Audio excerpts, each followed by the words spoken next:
We have cameras at the end of the net. 大型围网 We 船 have sonar that gives 的 a 指挥室。 that gives not a picture, but the sonar gives a picture of the shape. Today we have satellite navigation, we have GPS navigation, we have all of that, and between the different screens. One guy. Just one? Oh. And then there is one other guy that comes and goes based on when the other guy needs it. So there is always two people available. How many screens are you using? 2个轮子就是大型围网的拖吊。It becomes a habit.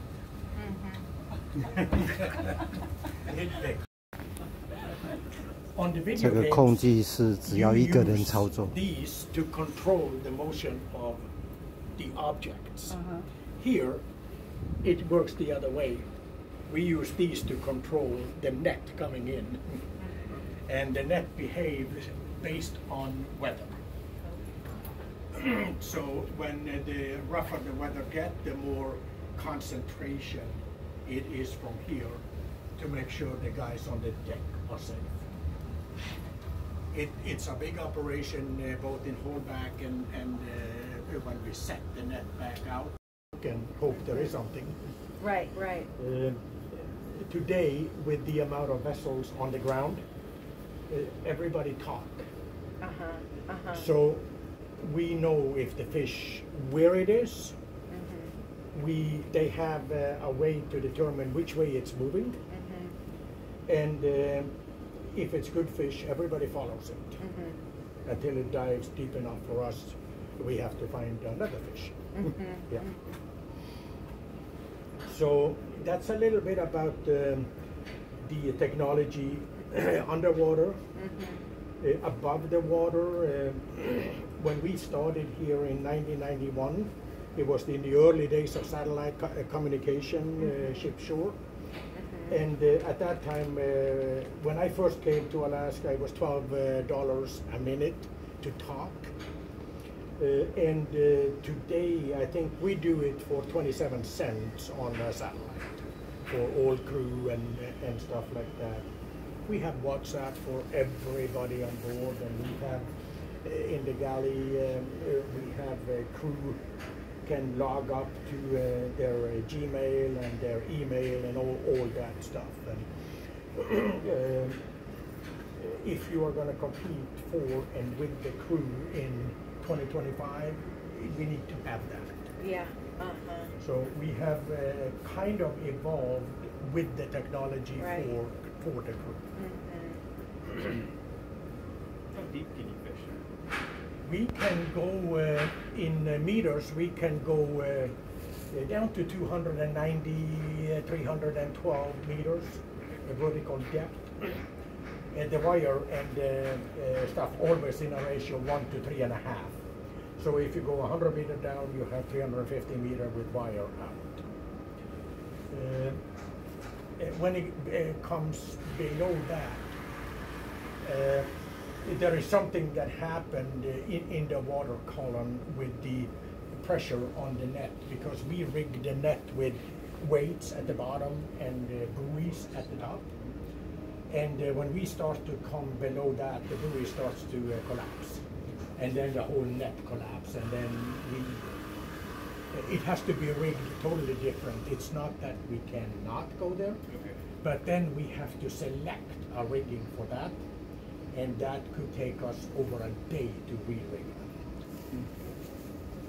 Can you talk to us a little bit about the number of tows for whiting, number of tows a day and the size of the tows, and kind of just a cadence of what a normal day in the wheelhouse would look like? Yes. Normally for a CP, hake is a little different than pollock. So we try to take value tows, as we call it. And a good value tow is 90 ton a haul. And then the communication between the bridge and the factory, when they start to run that tow and when they need next haul, is then depending on when the captain will set the net again.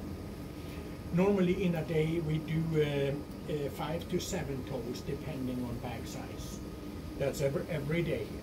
For hake it's a little bit more frugal, so to speak, with hake in the water column that we can reach in daytime than it is at nighttime. They go deeper either to feed or to do something. So we have to chase the fish a little more at night to keep it up. But between 5 to 7 tows is premium. Then we keep rotation of the fish, we keep the fish fresh enough, and if we get 2 big tows, the hake it will squish, and then we would need to run all the last bag to surimi, and that's a little adjustment through the factory. So over the years they have learned they are really, really good at the selection and the tow on a net. We have sensors that we put on the net from the very end. The first one is 15 feet forward, and then we put it on with like a rubber band, and it sits non-activated, and another 10 feet forward we put another one and another one and another one. And then when this one here, when the bag gets filled, this one here gives us a signal. Now we know we have 30 ton in the bag. The next one, now we know we have 60 ton. When the third one come up, it's 90 ton. Now it's time to haul back. So that's how we control the bag. And again, maximum utilization and preservative of the catch that we hold on. If there is a rapid infeed of fish towards the end, they will see it on the camera, they will see it on the sonar, and then it's hubba to get the net out of there, so we don't overfill.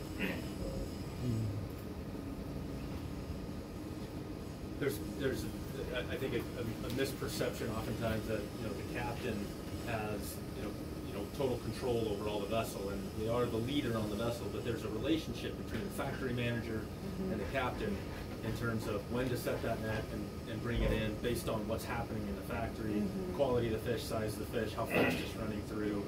And so those 2 people are in communication regarding the overall fishing operation.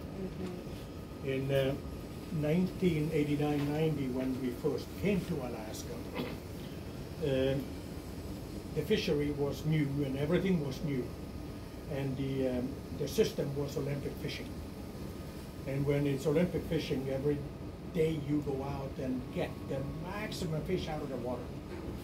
Nobody really looked all that much what we do with it. You get it through and it's yours the next day, and you go in and offload. And in '98 we got the Fishery Act, which allocated quota to the companies, and that changed the whole equation. Back then, the people in the wheelhouse would take a bag, as we said it, and jam it down the throat of the factory manager. And then he would assign it through the factory and to fish meal and ask for a new one. In '99 and 2000, we took every fish and we turned it over and we said, instead of getting all these, what do we do with this one? With just this. And we increased utilization from a fish of about 16–17% to today we are 37–38% utilization of the fish. When you think about all the raw material that we take after we cut the fillet off or we send the product to surimi, it goes to fish meal, and 83–87% of the fish is water, and we compress that to 5.5% fish meal.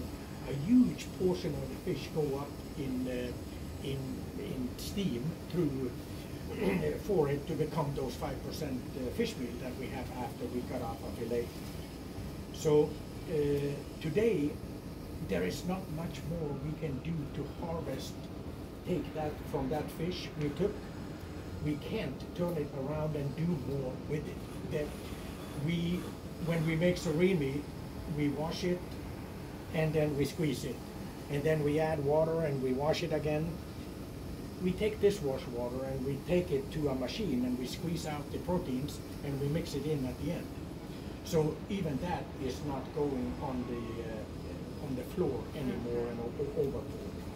So we call it the 100% utilization, because only the bigger bones in the skull and the forward part of the backbone today goes overboard.